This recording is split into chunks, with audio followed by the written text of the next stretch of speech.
Alright everybody, welcome back to another edition of Wolfta Premium. I'm your old uncle and host, Darren Walters, and it's great to have you here. And on this week's edition of Wolfta Premium, what we're going to talk about is an extension of some of the scoring options that I thought of later in the development of the game. And what am I talking about? Well, first and foremost, we're going to revisit the stack action. The stack action, if you'll recall, is where if you roll a die roll 4, you're allowed to take a crop that's in your weight cube tray and stack it in the market. And the benefit of doing this is if you match the top crop in the stack with the crop that you're harvesting on your farm, then you're going to go ahead and score everything in the stack, and it's going to be the equivalent of whatever the crop value it was in the market. So for instance, if you take a look at the example here, I've got potatoes in the 11th spot, and let's say I've harvesting potatoes. Take a look at these. Yeah, so I'm ready to harvest my potatoes. That means, aha, I've got a stack. So I take a look at the stack, I count the members in the stack, the number of crops that are listed there. So we got 1, 2, 3, 4, and don't forget to include the crop that's listed in, situated in the market. That one counts as well. So I got 4 crops and they're on the 11th spot, so all I do is some simple multiplication. We got 4 times 11, which is 44, right? And so that's a tremendous, one thing I forgot is you want to make sure you include the crop that you're actually harvesting. And it will receive that value in the market as well, okay? It's not going to receive the value of its standalone crop in the market. So notice how I've got potatoes listed twice, right?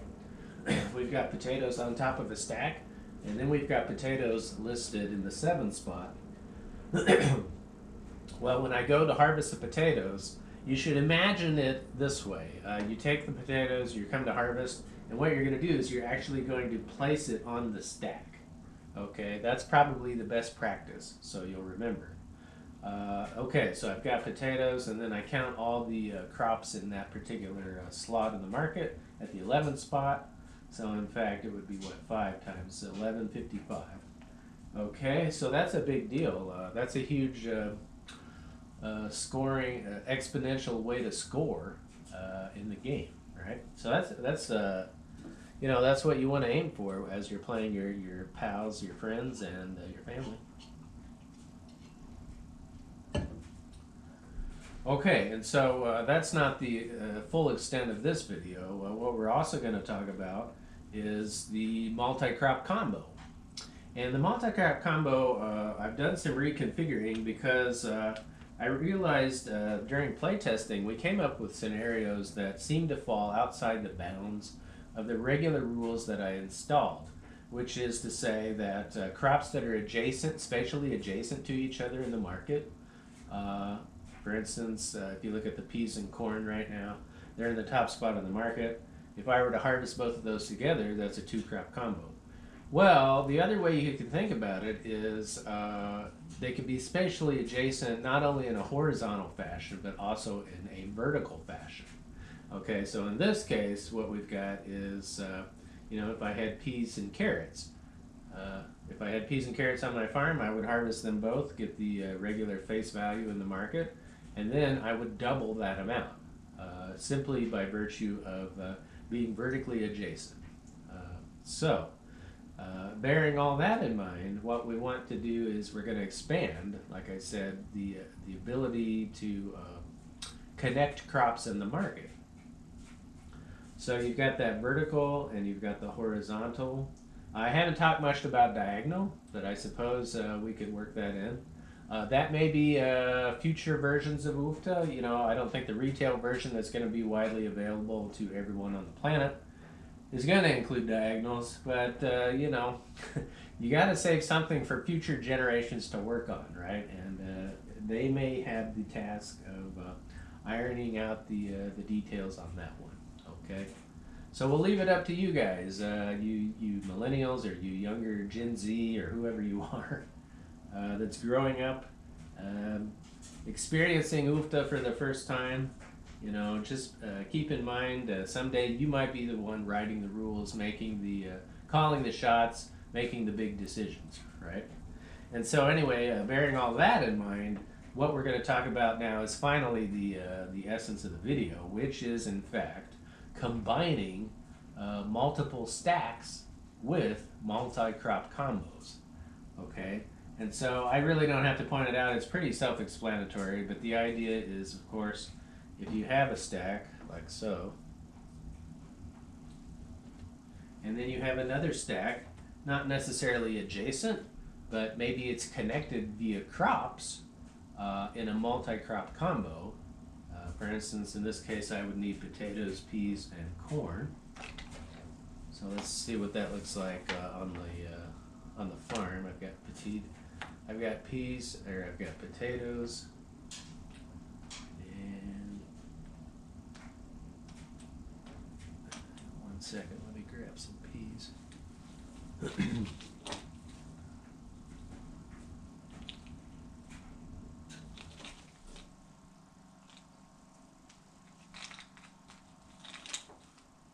Okay, so I got some peas. I'm going to place those on the farm as well. I've got a 3-crop combo, but notice that I have 2 stacks that are also connected. So how would I score this? Well, first you would look at your stacks. You probably need to get the point total on that first, although that's not set in stone. There may be, I haven't explored the game enough to know whether or not it's always true that you should harvest the stacks first. There may be cases where that's not true. So just for our purposes here, I'm going to go ahead and harvest this stack. So I got potatoes. Remember, I'm placing this on the stack, and then I'll count the stack. So this is a huge stack. It's a little unlikely, right? I mean, you'd have to play probably from the beginning of the game to get this kind of a stack. Let's say we got 2, 4, 6, 8, 9. We've got 9 crops in the stack, and it's in the 11th spot. So that would be worth 99 points alone. Okay. Don't forget, if you also have bonuses for harvesting in the right field or growing during the peak growing season, that's an extra 6 points. And then, of course, if you shout UFTA, you get that extra point. It's a touchdown.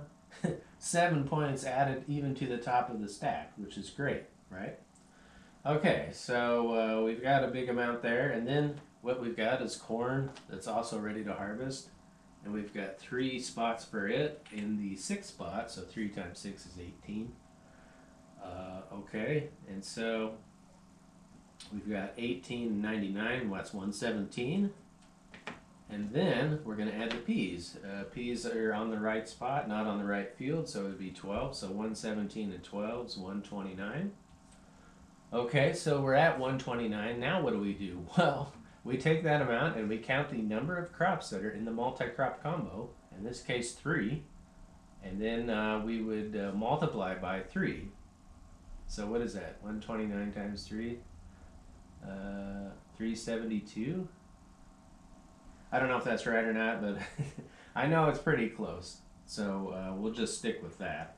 But the point is, it's a tremendous multiplier effect. And so, yeah, what we're really dealing with here is an impressive, just another impressive way to arrange your crops in a fashion so that they will, in fact, score as many hunger tokens as you can possibly eke out of the game, right? Okay, so that's going to conclude this video. If you have any further questions or follow-up, you can always Gmail me at sretlaw2@gmail.com, or you can simply just leave comments in the descriptions below the video and get back to me that way. I think that's going to do it for us. And until next time, everybody, keep on playing UFTA with your family and friends. Adios.